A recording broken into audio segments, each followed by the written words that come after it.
listening.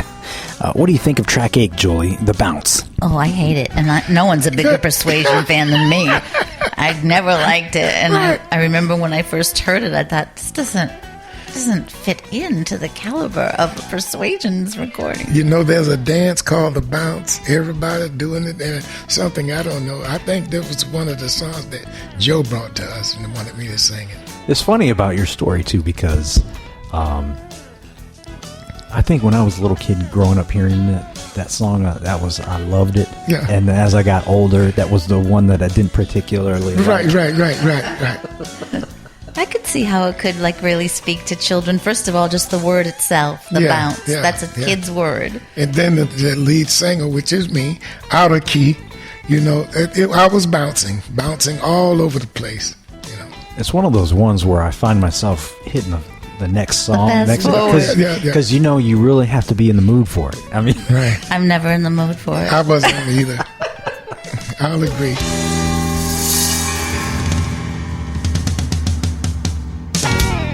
You're listening to the Jerry Lawson Legacy Project, only on Blues America.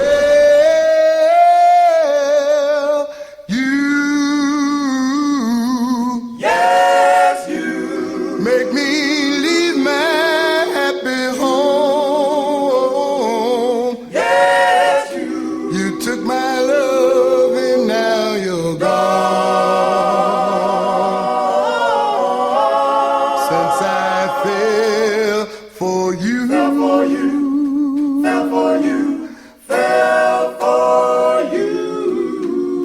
love, yes, love brings such a misery and pain. Yes, love, I guess I'll never be the same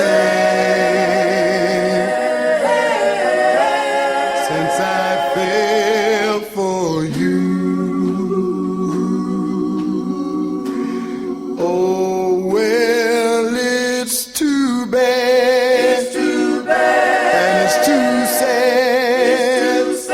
That I'm in love. Jerry Lawson, the next track is Since I Fell For You. What can you tell me about this song? Since I Fell For You, that was a song that Joe loved. And in fact, Joe sang that song throughout our career. Every night, that song had to be in the show. That was Joe's favorite song, Since I Fell For You. And I've heard quite a few people do it. I think Joe did a real good job on it. Jackie Wilson really did a job. Most every night since I fell for Blues America, like cornbread and chili. Doggy. Damn, that's good. Too late, little one, for your love. You dance to the music, and now the papa. Hey, a little too late, oh Lord, for your love. You dance to the music, and now the papa. Oh, I praise my love like a man that love should. Oh, I said we'll be happy, and I thought we would, but you only told me in a cute sort of a way. Let's not get serious, girl, you wanted to play, and now it's too late. You dance to the music, and now the papa must be paid. I went along and I bided my time, hoping that someday, girl, you might change your mind. All right, but you and your buddies kept right on playing the part. Oh Lord, and I sat here nursing my poor aching heart, and now it's too late. Dance to the music, and now the papa. Hey, a little too late. Oh Lord, for your love.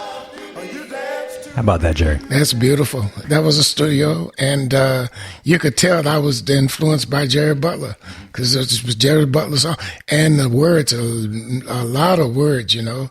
And at that time, Jerry Butler was the lead singer of the Impressions, and I was totally into Jerry Butler. I heard some clapping there. Yeah, well, who was that? That was you? Just being Jerry, you know, and felt it that way, you know. I think it had to do, the mood was sort of there, and it helped along with the timing also.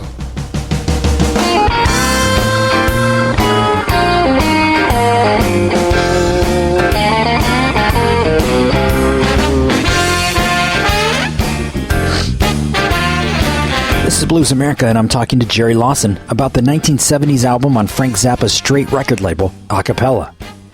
And we're talking about the song Too Late. I was going to say, Drew, it sounded really well rehearsed. And I was going to ask Jerry if he would share some info about how much time did you guys spend rehearsing in those days? Because when you hit that stage, it was so tight. Yeah, that's a good question. Well, and I don't think...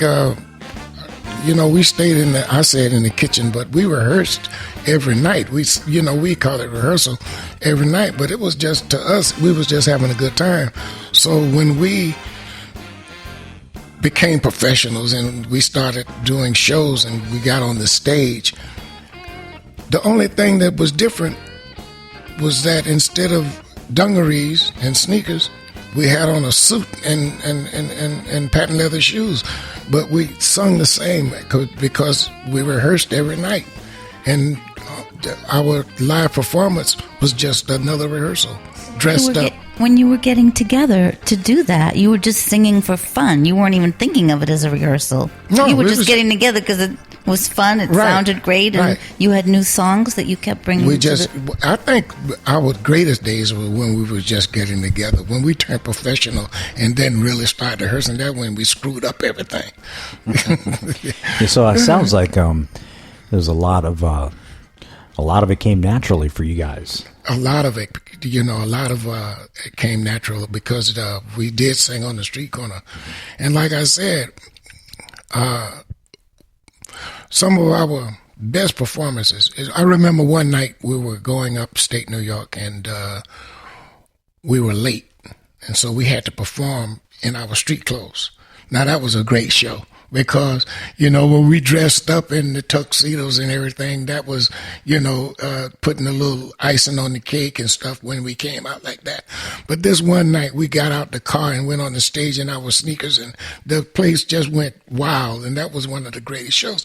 We were very comfortable in our street clothes, But like I said, people said when they come to see the Persuasions was always in tuxedos.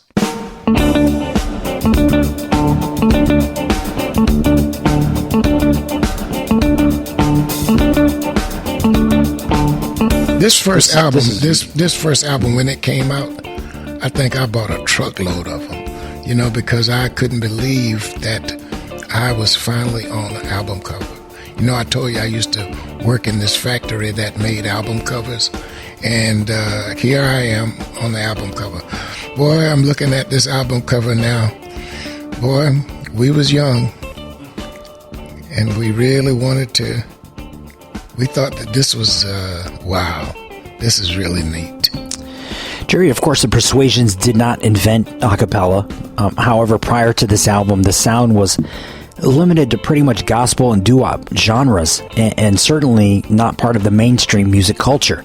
I really think this album changed the game. The thing that happened with this is that where do you go from here?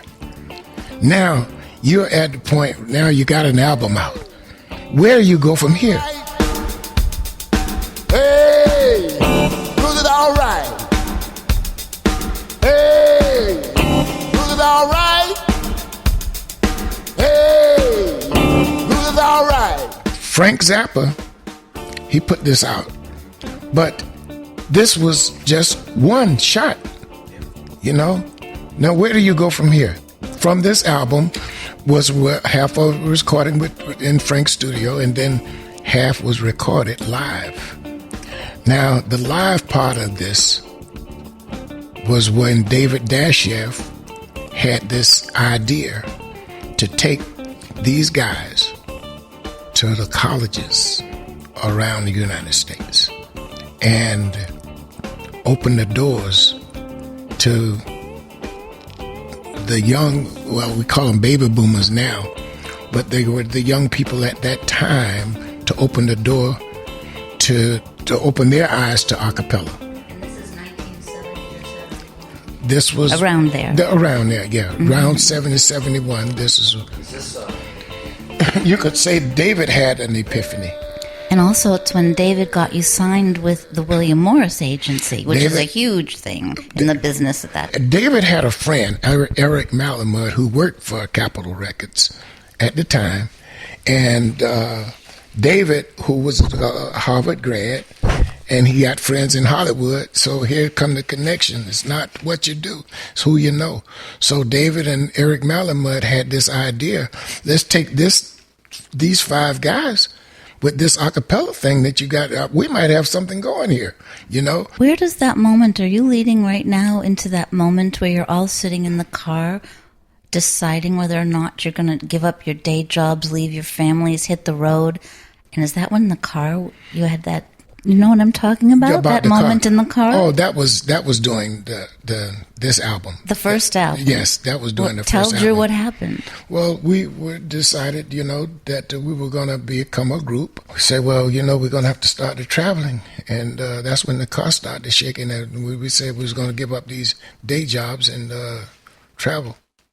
You said you could feel an energy in the car amongst all of you at that moment that you decided that you were going to go forward in show business. In show business, some of us started crying, you know, because you, especially Joe, who had 5 or 6 kids, and you had to pay the rent. And how you going to pay the rent, you know? And Joe was a butcher at the time. Yeah. And Jimmy was a singing, an elevator man? Mm-hmm. Or were you working at... Jimmy worked at a place called Abraham and Strauss. He was an elevator operator. I worked across the street. I was a store detective. Plainclothes store detective. I would catch you in there stealing, and I knew when you come in the door, I know you was a thief. I could look in your eyes and tell that you didn't have no money and you was up to no good. But you know, Joe was a butcher, and he worked throughout the boroughs. And like I said, Chubo was a shoe salesman. I think he worked at something like Payless or whatever the shoe it was, Payless at the time. So and Jay worked in the Crazy House. All right, wait a minute. He wouldn't work in a crazy house. Hospital. That's politically incorrect. So could you say that he worked in a mental institution or something? Yeah, he worked in a mental institution where he should have stayed. You know, when we first got together, we never really got along. You know, Joe and I, we were just different. You know, we was just different. We thought different. Red, white, and blues. You're listening to Blues America, baby. You're listening to the Jerry Lawson Legacy Project. Only on Blues America.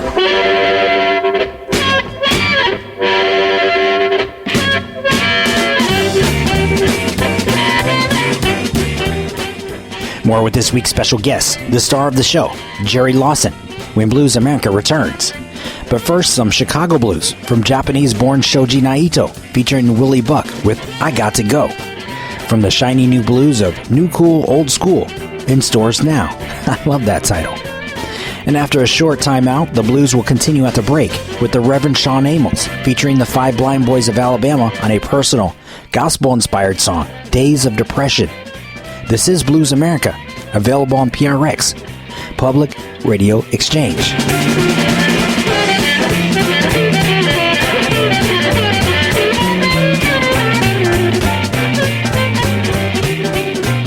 Damn right! Damn right! Got the blues. Brand new. Blues. It's so shiny.